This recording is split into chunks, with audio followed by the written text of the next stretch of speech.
Jesus. Praise thine holy name. Worship the Lord in the beauty of his holiness. You are beautiful beyond description. Hallelujah. Hallelujah. Thank you, Jesus. Purihin ka, Panginoon. Sambahin ang iyong dakilang pangalan. Hallelujah. Thank you, Jesus. Hallelujah. Magandang umaga po sa lahat ng mga kapatid sa Panginoon, sa Mighty Warriors Christian Fellowship. A blessed good morning sa lahat ng mga taga-Doha QICM. Mapagpalang umaga sa inyong lahat. Sa mga dati kong kaalsad group, ang Moraes Decent Families, dyan din sa Doha. Magandang umaga. At sa lahat pa po na naifo-forward ang pag-aaral na ito, ay magandang umaga po sa inyo at welcome ang lahat na makisali sa amin sa pag-aaral. Yan, good morning, Sister Mariette Carlos, Sister Tess Yusi, Sister Evelyn Oblea, magandang umaga sa inyong lahat. Purihin ka, Panginoon, tayo manalangin. Sa araw na ito na ipinagkaloob ninyo. Excited kami, Lord, sapagkat alam namin meron kaming matututunang uli. Salamat po na ito ay nagpapasok sa amin, kaibuturan ng aming puso, upang ito, Panginoon, na ipagyamanin namin, palakihin, palaguhin, at nang mamunga ito ng mabubuting bunga sa bawat buhay namin. Salamat po ng iyong mga salita ay ikinukumpara sa mga buto na itinatanim. Kaya salamat po, magbubunga ng marami at marami ang makikinabang din sa mga bungang ito ng buhay namin. Mapurihan ka't maparangalan sa aming pag-aaral at ang kapangyarihan ng banal na Espiritu mapa sa aming lahat. Sa matamis na pangalan ng Panginoon Kristo, ito pong aming samot-dalangin ng may pagpapasalamat sa inyo, aming Diyos Ama. Amen. Amen. Ayan. Brother Nan Carion, magandang umaga. Sister Luz Mandap, magandang umaga. Ayan. Sister Jeneline Carlos Yusi, Sister Novi Zaratan, ayan. Good morning. So, napaka-exciting nga po ng ating pag-aaral. Ang ating katanungan ngayon ay, mayroon pa bang iba? Is there anything else? Anything else? Yan po ay ating pag-aaralan ngayon. Ayan. Sister Angelita Reyes, ayan, good morning. So kahapon po ay ating binigyan ng diin yung Romans chapter 12 verse 1 and verse 2. Balikan po natin. Romans chapter 12 verse 1 and 2. Kaya nga mga kapatid, alang-alang sa masaganang habag ng Diyos sa atin, ako'y namamanhik sa inyo, ialay ninyo ang inyong sarili bilang handog na buhay, banal at kalugod-lugod sa Kanya. Ito ang karapat-dapat na pagsamba ninyo sa Diyos.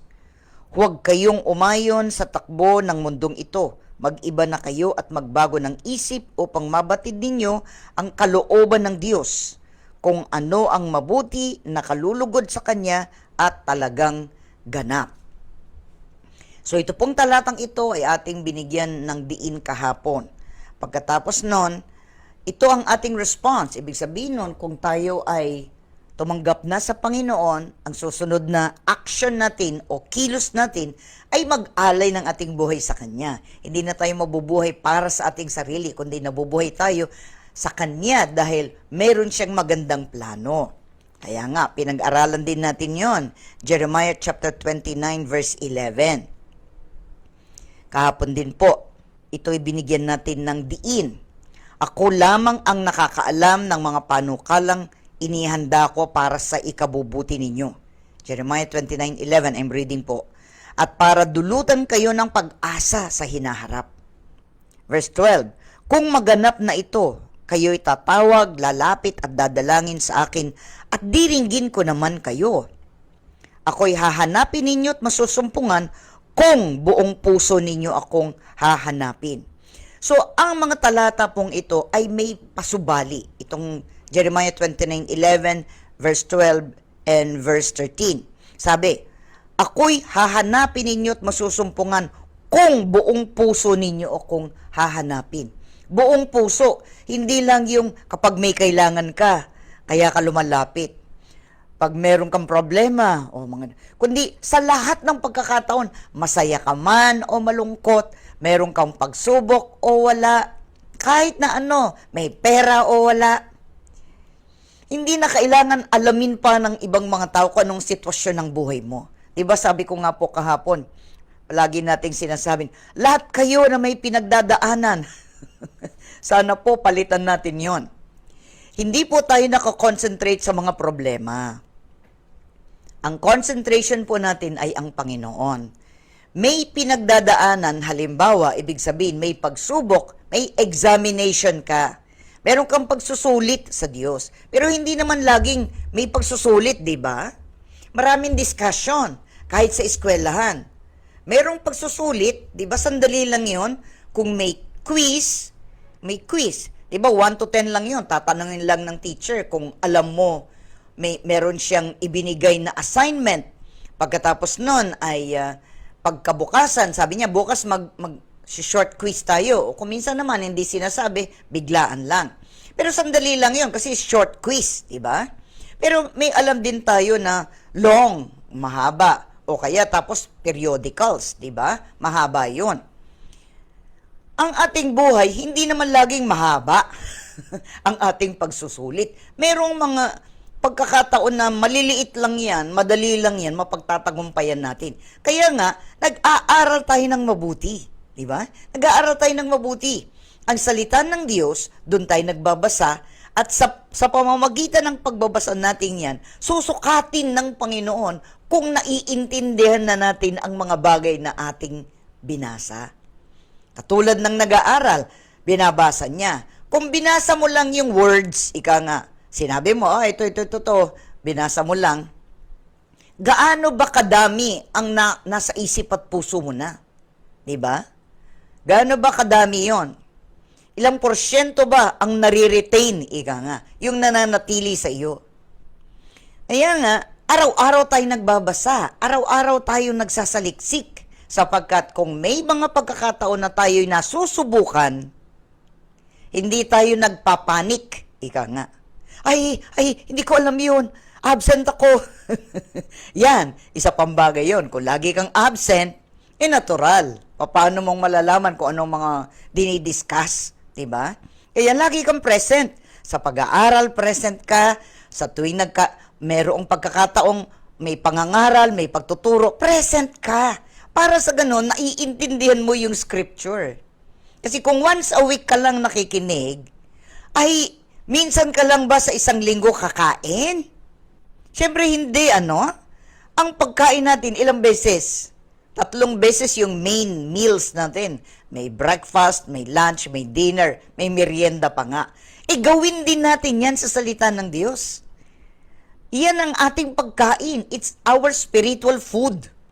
Because man does not live by bread alone. Matthew chapter 4 verse 4. Hindi lang sa tinapay o kanin o ulam na bubuhay ang tao, kundi sa salita ng Diyos. So kung pinapakain natin itong pisikal, gaano na lang ang pagkain ibinibigay natin sa spiritual? Inaalagaan din yun. Kaya nga sa pamamagitan ng pag-aaral natin ganun, ay nabibigyan ng pagkakataon na ating spirito ay kumakain. Kaya lagi natin siyang pakainin. Sa pakikinig, sabi, faith cometh by hearing. Ang pananampalatay dumarating sa pakikinig. Tapos meron ka rin pagkakataon na kayo nagbabasa on your own. Kung minsan may mga assignment, basahin ninyo yung chapter na ito, kayo na ang magbasa para malaman ninyo ang buong kwento. Diba? So, ganun din naman. So, dito sinasabi na mayroong panukala na inihahanda ang Diyos para sa ikabubuti natin. Hindi lang sa bansang Israel, kundi sa atin din naman, personal. Kaya sabi niya, may mga pagkakataon kasi na we are being set aside. Katulad nila, naparusahan sila for 70 years, sila ay napunta sa Babylonia. Pero ang promise ni Lord, they'll be able to come back after 70 years. 70 years.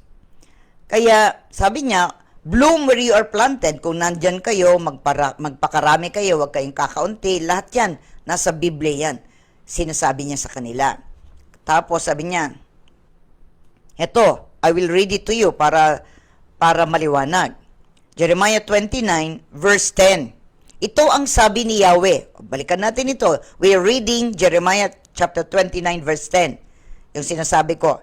Ito pa ang sabi ni Yahweh. Pagkatapos ng 70 taon sa Babylonia. Ayan. Kayo'y dadalawin ko. Tutuparin ko ang aking pangakong ibabalik kayo sa lupang ito. Tapos nga, yun. Verse 11. Ako lamang ang nakakaalam ng mga panukalang inihanda ko para sa ikabubuti ninyo at para dulutan kayo ng pag-asa sa hinaharap. Kung maganap na ito, ibig sabihin nun, yung 70 years, kayo'y tatawag, lalapit at dadalangin sa akin at diringgin ko naman kayo. Ako'y hahanapin ninyo at masusumpungan kung buong puso ninyo akong hinahanap. Verse 14, Oo, ako'y matatagpuan ninyo, sabi ni Yahweh, at ibabalik ko ang inyong mga kayamanan. Titipunin ko kayo mula sa lahat ng bansa at pook na pinagdalhan sa inyo at ibabalik sa dakong minulan ninyo bago kayo nabihag. So may pangako po ang Panginoon. Ito po, ang kinakausap niya dito is the tribe of Judah and Benjamin. Pero syempre, yung ibang mga tribes na integrate na rin sa kanila, kaya nga, hindi lamang para sa dalawang tribong ito, the tribes, ay marami rin ang nakasama sa kanila. At sila ay napadpad sa Babylonia. Pero ang pangako ng Panginoon, after 70 years, you will return. Kaya bago dumating yun, sabi niya, you will pray. Kaya yun po ang ginawa ni Propeta Daniel. Before the 70 years were over, he started to pray about it. Kaya siya nag-ayuno, nanalangin, para makabalik ang mga Israelita o mga Hudyo back to the land. Kasi sabi ng Panginoon, may panukala ako sa inyo. So binibigyan ko lang po kayo ng background para naintindihan ninyo yung ating pinag-aaralan. Kaya may panukala din ng Panginoon sa bawat buhay natin. Hindi man eksaktong ganito sapagkat kausap ng Diyos ang isang bansa. The whole nation kausap niya. Kasi nga, naparusahan sila, napadpad sila sa Babylonia because of their idolatrous practices and their unbelief in the Lord at ang katigasan ng kanilang ulo. Kaya nga, sila ay nabigyan ng leksyon, ika nga. Binigyan sila ng leksyon ng Panginoon. Napaalis sila sa kanilang sariling bayan and for 70 years, they were there in another land. Sa atin din pong mga buhay, kung minsan may mga pagkakataon nagiging matindi ang pagsubok natin. Conforme po yan sa ating buhay. Gaano ba ang magiging pagsubok natin? Pero sabi ko nga, wag lang natin tayong nagko-concentrate dun sa pagsubok. Lagi nating sinasabi, mga may pinagdadaanan dyan, ay kaya nga dumadaan lang, hindi nananatili, di ba? Dumadaan ka lang. Dahil tinetest lang ng Panginoon, nagsusulit ka sa mga bagay na sa pang-araw-araw na buhay. Paano ka ba lumalago? Paano ka natututo? Natututo ka na ba o hindi? Kasi maraming mga tao tinuturon, paulit-ulit. Kaya nga, alam nyo, mahirap pong maging teacher. Kasi kung minsan ng mga bata na ituro mo na, hindi pa rin alam, so babalikan mo na naman yun. Kaya lang, kung minsan, hindi ka naman pwedeng paulit-ulit, pabalik-balik sa isang topic lang, di ba? Sapagkat marami kayong dapat pag-aralan sa period, sa pagkakataong iyon na ibinigay. Kaya hindi lang isa. Kaya nga, ang isang estudyante ay binibigyan ng assignment, di ba? Sabi niya, basahin nyo ito, gawin nyo ito. Kasi, hindi na pwedeng maging mahaba ang discussion sa loob ng paaralan. Pag uwi mo, magbabasa ka pa. Kaya ang tunay na estudyante ay masipag magbasa yan. Di ba, no? Pag hindi ka nagbabasa, paano kang matututo? Hindi ka pwedeng mag-cram. Ibig sabihin, pag sama-samahin mo yon. Tapos, meron pa nga ang iba, ginaganon yung book, tapos inilalagay daw na gano'n sa isip. Nilalagay, abay, hindi. Kung hindi mo binasa yan, inintindi yan, kahit anong gawin mo pa ganyan sa libro, towards sa iyong isip, hindi mapupunta yan dyan. Diba? Kaya nga, gusto rin ng Panginoon that we offer ourselves to the Lord. Kaya nga, inihandog na natin ating buhay sa Kanya. Para sa ganun, kung ano ang mga plano niya, naiintindihan natin, good, pleasing, and perfect. And perfect, sabi niya. Para malaman ninyo, ano ba yung mabuti? Ano yung nakapagbibigay ng kasiyahan sa Diyos? At ano yung ganap? Yung perfect doon ay yung ganap. Hindi naman ibig sabihin, hindi ka na magkakamali. Kundi yung kaganapan, katuparan ng mga bagay na sinasabi ng Diyos sa iyo. Napahaba na po yung background ko, no? Pero kasi po, importante ito na ito'y naiintindihan natin. Hindi lang tayo basta nag-aaral, kundi naiintindihan natin. Not only in our mind, but also in our heart, and especially our spirit. Kasi yung ating spirit is always okay siya sa lahat ng yan because that is His food. Pero how about our minds? How about our emotions? How about our ability na magdesisyon? It has to grow as well. Kaya nga we offer our lives to the Lord as a living sacrifice. Holy and acceptable, which is a reasonable act of worship. Banal, sabi niya. Ngayon, ano pa? So, isasaalang-alang natin ang mga tanong na ito. So, ano ba ang tatanong natin? Sinong ganap na nakakaalam ng pinakamabuti para sa aking buhay? Sino? Di ang Panginoong Kristo. Diba? Sinong higit na makakayang gawin ang pinakamabuti para sa aking buhay? Sino? Diba ang Panginoong Kristo rin? Siyang nakakaalam. Yung kaya nating gawin. Kung minsan, ang isang bagay ay pinaghihirapan natin kapag hindi tayo kumbinsido na kaya nating gawin yon. Ay, mahirap yan. Ayaw ko yan. Diba? Kung minsan, hirap ka sa subject na math, pero magaling ka naman sa English. Kung minsan naman, magaling ka sa English, mapurol ka sa math. Diba? Iba't ibang assignment, iba't ibang mga pinag-aaralan. Kaya anong gagawin mo? Kung saan ka mahina, ay doon ka laging nag-aaral. Magpapaturo ka. Paano ba isolve ito? Diba? Maraming mga bagay na kailangan mabigyan ng solusyon. Pero kung minsan hirap ka, kung minsan naman sinasabi mo, mahirap kasi. Paano ka papasa? Paano kang pupunta sa susunod na level kung hindi ka makakapasa doon? Binibigay ng Panginoon ang mga bagay-bagay para sa ating buhay na kaya natin o makakayanan natin. Kasi meron tayong talata, I can do all things through Christ who strengthens me. Kaya anong gagawin mo? Kaya ko yan. Sa pamamagitan ni Kristo Jesus, kaya ko yan. Kaya kung minsan sinasabi mo, ang hirap naman, di ko kaya yan. Diba? If you are unwilling, kapag hindi ka kumbinsido na magagawa mo yun, hindi mo nga magagawa. Pero kung kumbinsido ka na ang Panginoon ang kumikilos sa buhay mo, kaya mo yan. Diba, diba? Smile. Diba? Kung minsan sabi nga, kapag gusto, may paraan. Kapag ayaw, may dahilan. Diba? Kapag gusto mo isang bagay, sige, tayo. Pagdating ng lakwatsa, merienda, kainan, game na game ka. Pagdating sa eskwela, inaantok-antok kang gano'n. Inaantok-antok ka, hindi mo makuha yung mga sinasabi kasi na inaantok ka. Di ba? So, sa panahon na may nagtuturo, ang salita ng Diyos ay tinuturo, mag-concentrate ka. Di ba? Hindi ka aantok-antok ng ganon. Kung nagbibigay ng pagsusulit, nakatulog ka, paano ka makakapasa? Di nga ba? Ngayon, sino ngayon ang naghahangad na sa lahat ng panahon kung ano ang tunay na pinakamabuti para sa ating buhay? Sino ang may hangarin na mabuti ang buhay natin? Ang Panginoon. Wala nang iba, ang Panginoon Kristo. Bakit? Kasi may panukala siya na naaangkop sa aking buhay. So, bawat isang tao, may angkop, may para sa iyo. May para sa iyo, may para sa akin. So, hindi pare-parehas. Kaya nga, naaalis yung pagkakataon ng comparison.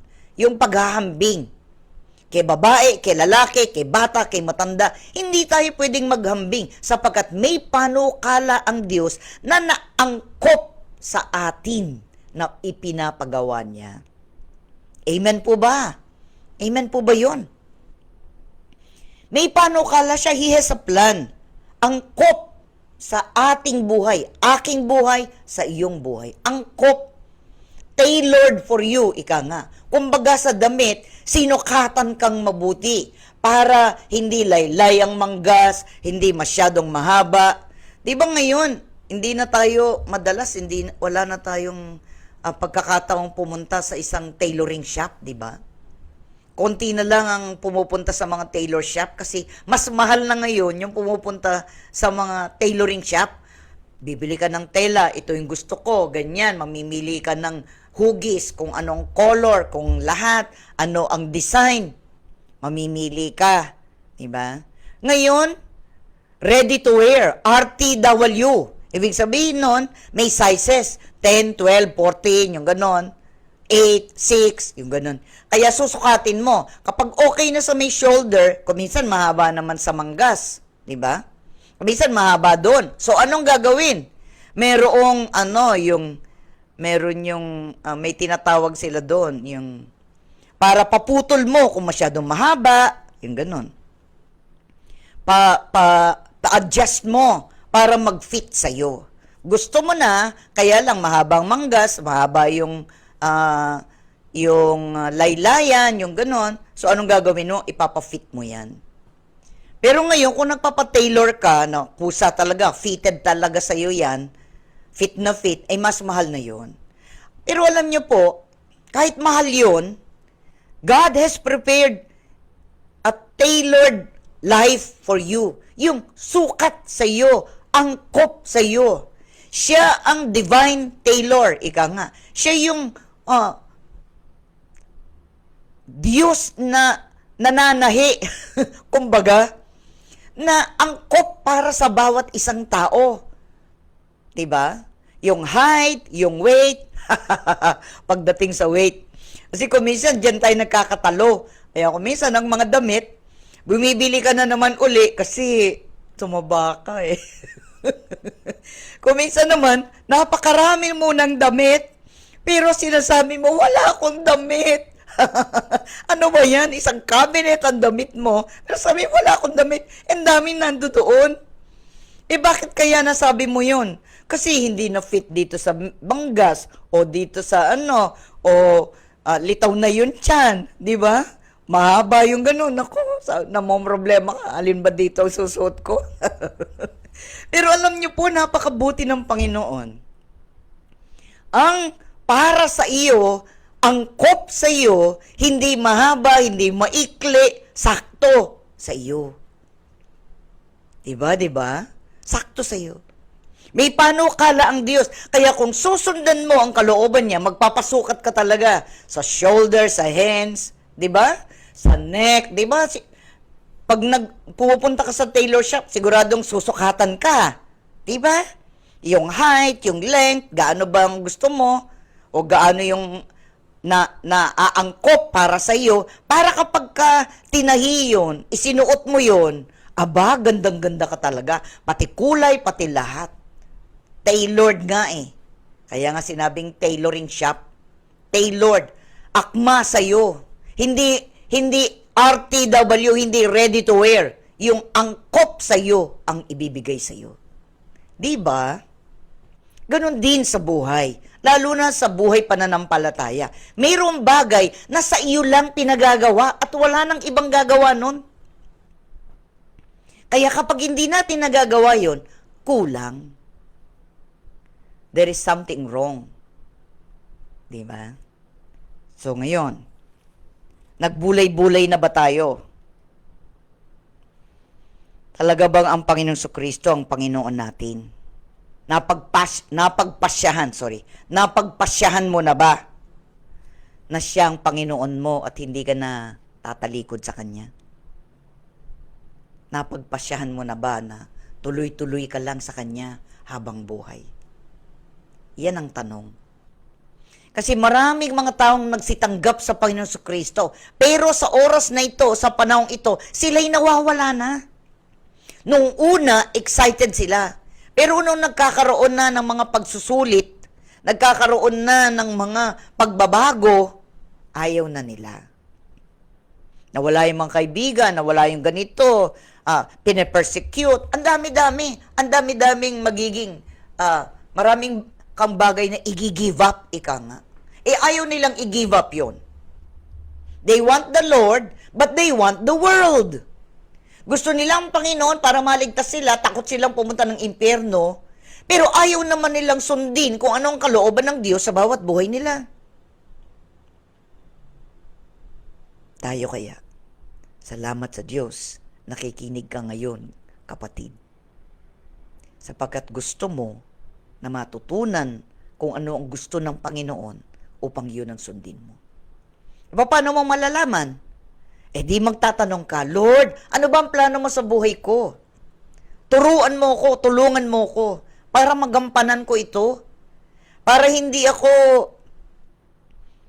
yung ibang mga tao na lulubog, lilitaw, parang palitaw.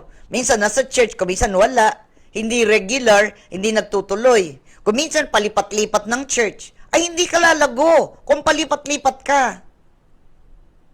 Diba? Kung saan ka na born again, sana ay doon ka rin. Kasi, ginamit ng Panginoon ang mga taong yun o yung kapulungan na yun para nandun ka. Kaya lang, kung minsan, may mga pagkakataon na napapalayo yung bahay mo, na nagkaroon ng ibang mga pagkakataon para kaya naghanap ka ng iba. Pero normally, kung saan ka malapit at kung saan ka na born again, ay doon ka palalakihin.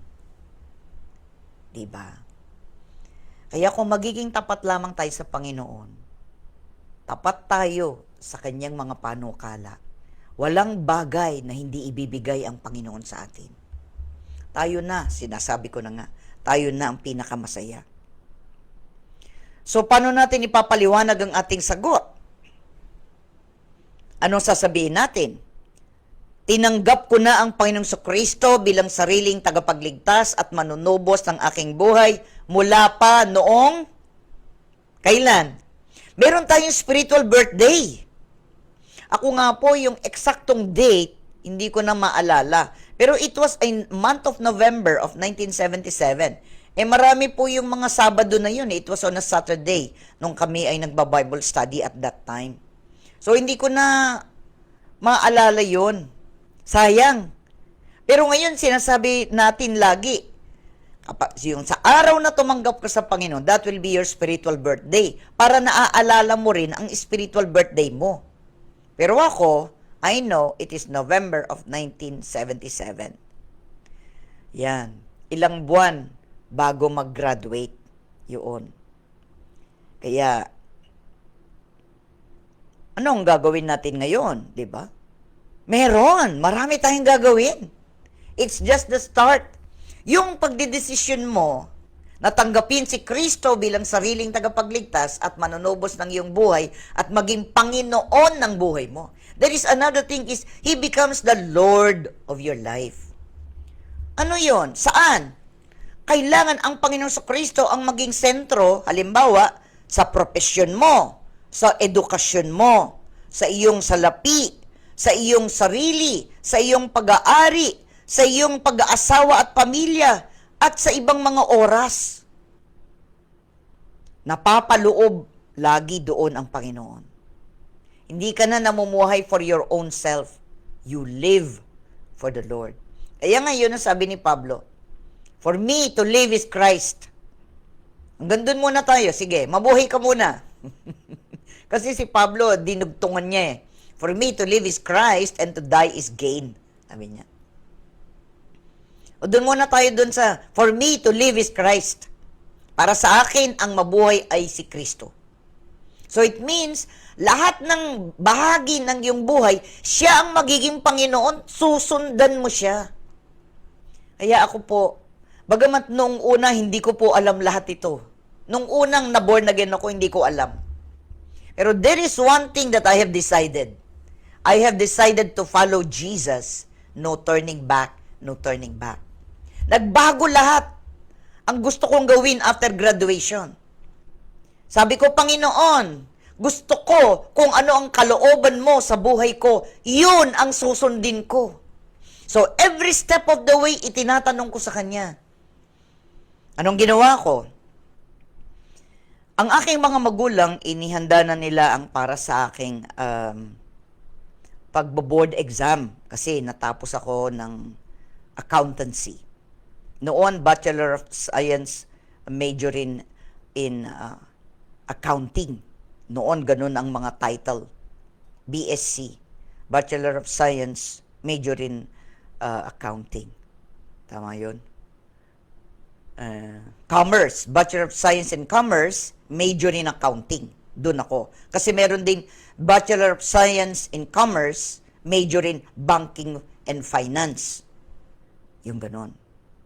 So, ang sa akin ay major in accounting. So, inihanda na ng aking mga magulang paano ako mag-exam lahat. Pero tinanong ko si Lord. Tinanong ko siya, Panginoon, gusto mo ba akong mag-exam? Before that time, kailangan ko nang magtrabaho. I want to help my parents. Ako ang panganay. So, nagdadalawang loob ako kung ako ay magre-review para makapasa ng accountancy or magtrabaho. I asked the Lord, Lord, which one? Alin bang tama? Papaano? Gaano? Lahat tinanong ko na. Kung magtatrabaho ako, saan ako mag-a-apply? Sino? Saan? Lahat tinanong ko na. kung board exam ako, handa na yung sa board examination, pati na yung lugar, yung kung saan kami titira, sa harap lamang ng CPAR, CPAR ang tawag doon. Ako ay nag-graduate with honors. Kaya libre yung bayad ko, yung pagbayad. Di naman ako cum laude. Ay, hindi naman ako summa cum laude, yung magna cum laude. Cum laude lang. So, I graduated with honors. So, handa na lahat yun. But, I asked the Lord, which one? Alin? That's when I started to learn na lahat ng phase ng buhay ko, lahat ng mga decision ko, I have to come to the Lord and ask, is it good? Is it right? Is it honorable? Ito ba ang gusto mo para sa buhay ko? Ito ba ay tama kong gagawin? Tulungan mo ko, turuan mo ko, gabayan mo ko sa lahat ng bagay. Ikaw ang gusto kong manguna sa buhay ko. I have already decided that a long, long time ago. Almost 48 years na yan. Ano na tayo ngayon? August, September, October, November. 3 more months. I have completed 48 years in the Lord. Pero sinimulan ko yan a long, long time sa lahat. Pati profesyon, pati magiging asawa ko. Lahat. I have surrendered all to the Lord. Sabi ko, ayoko na mamuhay ako on my own decision. Gusto ko ikaw. Yun talaga ang nasa puso ko a long, long time ago. I want the Lord to be my Lord. Na talagang may mag-guide sa akin, may magtuturo kung alin ang tama. Ayoko yung tama, mali, kung saan-saan ka pumupunta, ikot ka ng ikot, hindi mo alam kung anong gagawin. Gusto ko may direksyon. Gusto ko may pupuntahan ang buhay ko. Ayoko yung trial and error. Maraming mga tao, trial and error ang buhay nila. They tried, they made a mistake, they try again, they made a mistake. Ayoko ng ganong buhay. I want a life, gusto ko ng buhay na pinangungunahan ng Diyos, hindi yung buhay, hindi yung sarili ko. I have learned that nung una pa, in my first 6 months in the Lord, I've already learned that. Talaga. This is my own testimony. Sa lahat ng bagay, sa aking profesyon, edukasyon, sa aking pera, sa aking sarili, sa aking pag-aari, sa aking pag-aasawa at pamilya, sa lahat ng malayang oras ko. Lahat. I have decided to follow Jesus. No turning back. No turning back. Kaya alam niyo po, I never thought na ako'y tatawagin sa ministeryo. I was so hungry for the Lord. Gusto kong matuto kaagad ng kanyang salita. Gusto kong matuto sapagkat gusto kong sumunod kaagad. Marami akong hindi alam. Ang Biblia, it has 66 books. How can I put them all at one time? Hindi ako pwedeng mag-cramming, di ba? Kumbaga sa nag-aaral pipilitin mong ipasok lahat sa iyo yun. Hindi. Sa eskwelahan ng Panginoon, He will teach you one day at a time. One day at a time. Hindi binubuo sa iyo ng Panginoon lahat-lahat. Hindi general. Gusto niya specific. Yung para sa iyo, ituturo niya. Kung papaano kang mamuhay, ituturo niya. Kung papaano ka tumingin, umisip, madama, lahat-lahat, tuturuan ka niya. One day at a time, Lord Jesus. Alam niyo po, the best ang Panginoon. The best na naging decision natin is to follow the Lord. At manatili tayo sa Kanya hanggang wakas. Hanggang wakas. Tayo po, ang tanong sa atin is there anything else? Meron pa bang hindi ka na isusukok, kapatid? Meron pa bang area ng buhay mo na parang ayaw mong ibigay kasi gusto mo sa'yo yun? Alam mo, ang lahat ay para sa Diyos. Binigyan ka niya ng buhay para sa Kanya. Hindi ka mamuhay para sa iyong sarili. At kapag dinesisyonan mo, ang lahat-lahat ay isusuko mo, walang matitira sa iyo, lahat-lahat para sa Panginoon. Ikaw na ang pinakamasayang tao. Hindi ka man mayaman, hindi ka man, wala kang problema. Bakit?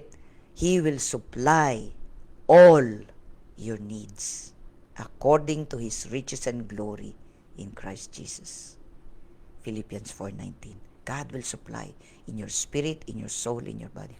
Kaya alam niyo po, hindi lang ako binigyan ng Panginoon. Alam niyo, binigyan ako ng Panginoon ng trabaho. Bago ako mag-graduate, tanggap na ako sa work. So pagkatapos kong nag-graduate, 2 weeks lang nagtatrabaho na ako.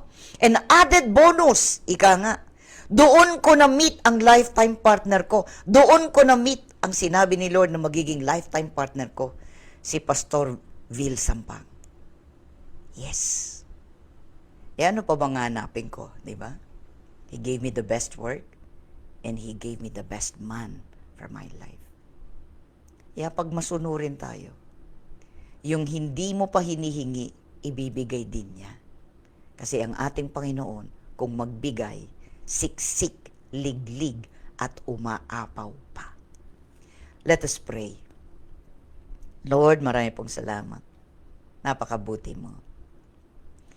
Kaya nga, ang katanungan ngayon, is there anything else? Meron pa bang iba na hindi pa naisusuko?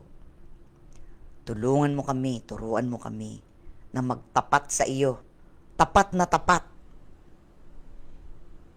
Maging makatotohanan sa inyong harapan. Para sa ganon, walang bagay na hindi mo gagawin para sa amin. Salamat po, Panginoon, sapagkat napakabuti mo sa bawat isa. Ika nga, and the rest is history. Kapag dinesisyonan namin at sumunod kami all the way. Hindi lang kami sumampalataya, sumunod kami. We obeyed. Hindi lang belief, hindi lang nag-trust, kundi sumunod. Yun ang pagkakaiba. Lord, tulungan mo po kaming lahat to make a decision in our lives. A firm decision. No turning back. No turning back. Hindi na babalik sa mundo. Hindi na babalik sa kamunduhan at sa kapamaraanan ng mundo. Magiging iba na. Hindi na para sa sarili, kundi para sa iyo at sa iyong kapamaraanan. Maraming salamat po, Panginoon, sa lahat ng biyaya at pagpapala mo. All throughout those years, even in my life, Lord. Napakarami ko rin na naging pagsubok. Pero each step of the way, Lord, I have overcome because you are with me. Ang dami-dami mong scripture na ibinigay sa akin bilang tanda, bilang guidepost ng aking buhay. Fear not, for I am with thee. Be not dismayed, for I am thy God. I will help you. I will uphold you with my righteous right hand. Lord, salamat po. Hindi ako dapat matakot. Hindi rin kami dapat matakot. Sapagkat ikaw ang sumasa amin. Sabi mo, itataas mo ang aming kamay. You will hold us. You will lead us. You will guide us. And we will not make a step na masasaktan kami. Because every step is counted. The steps of a righteous man are ordered by God. Maraming salamat, Panginoon. I pray ng lahat ng aking mga kapatiran, lahat ng nakikinig, Lord, ang kinindi nila yun. Personally, Lord. For them, para sa bawat isa. Because we all have to make a decision where we want to go and how we would do it. Thank you, Lord, for your guidance. Thank you for the power of thine Holy Spirit. Thank you, Father God. Thank you.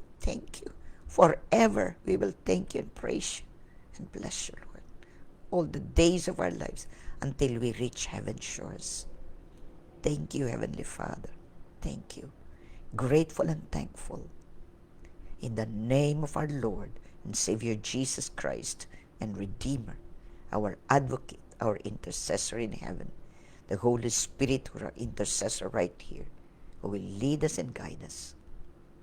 In Jesus' precious name, amen. Amen. Receive a life that comes from the Lord. Receive whatever you need so you can live out the plans and purposes of God in your life for you and your household. Receive it, decree it, and declare it that as for me and my house will serve the Lord. We will remain with you forever. Receive this ability, this decision in your heart and in your mind. I have decided to follow Jesus. No turning back. No turning back. Receive your healing if you need your healing. Receive all the things that you can ever need for life and godliness. It is complete. In Jesus' name, amen. Amen. Maraming pong salamat sa inyo na nandiyan. Sister Angelita Reyes, siyang huli ko nakita. Sister Evelyn Oblea, Sister Janeline Carlos Yusi, Sister Tash Yusi, salamat. Salamat sa inyong lahat. Sister Christine Pilapil Arzadon, ayan. Sister Rose Dizon, Sister Mariat Carlos, ayan, salamat. Sister Irene Javier Bautista, ayan, salamat. Purihin ang Panginoon. Sister Norma Limon, ayan. Purihin ang Panginoon sa bawat buhay natin. God bless you. Smile. Jesus loves you. Bye-bye for now. I'll see you tomorrow. Bye.